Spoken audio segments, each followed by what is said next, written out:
وفاقی وزیر داخلہ رانا ثناءاللہ نے کہا ہے کہ عمران خان زبان کو لگام دو۔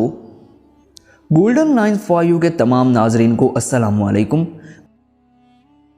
دوستو، وفاقی وزیر داخلہ رانا ثناءاللہ نے کہا ہے کہ عمران خان زبان کو لگام دو ورنہ گندگی پھیلانے والی زبان ہمیں کھینچنا آتی ہے۔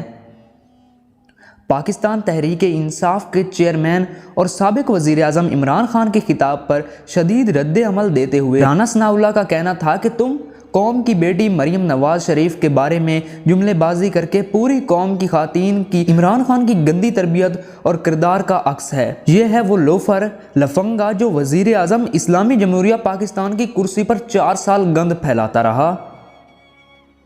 وفاقی وزیر داخلہ کا مزید کہنا تھا کہ ملک کی معیشت عوام کو تباہ کرنے والے عمران خان نے معاشرے کی اخلاقی قدروں کا بھی جنازہ نکال دیا ہے۔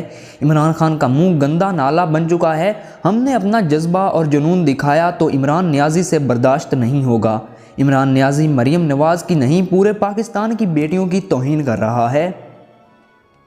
وفاقی وزیر ریلوے خواجہ سعد رفیق نے بھی سماجی رابطے کی ویب سائٹ ٹویٹر پر عمران خان کے خطاب پر شدید رد عمل دیتے ہوئے لکھا کہ ملتان جلسہ میں عمران خان نے مریم نواز شریف کے خلاف جو اخلاق سے گری ہوئی گفتگو کی ہے اس نے ہر پاکستانی کا سر شرم سے جھکا دیا ہے۔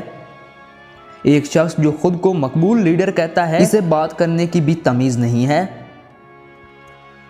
خیال رہے کہ ملتان جلسے سے خطاب میں عمران خان نے کہا تھا کہ مجھے کسی نے سوشل میڈیا پر تقریر بھیجی، مریم تقریر کر رہی تھی کل، اس میں اتنی دفعہ جنون سے میرا نام لیا کہ میں کہنا چاہتا ہوں کہ مریم دیکھو، تھوڑا دھیان کرو، تمہارا خاوند ہی ناراض نہ ہو جائے جس طرح تم بار بار میرا نام لیتی ہو۔ تو دوستو، یہ تھی کچھ آج کی نیوز۔ جو آپ کو اچھی لگی تو ویڈیو کو لائک کریں اور چینل پہ نئے ہیں تو سبسکرائب کریں۔ اب میں ملتا ہوں آپ سے اگلی ویڈیو میں۔ اللہ حافظ۔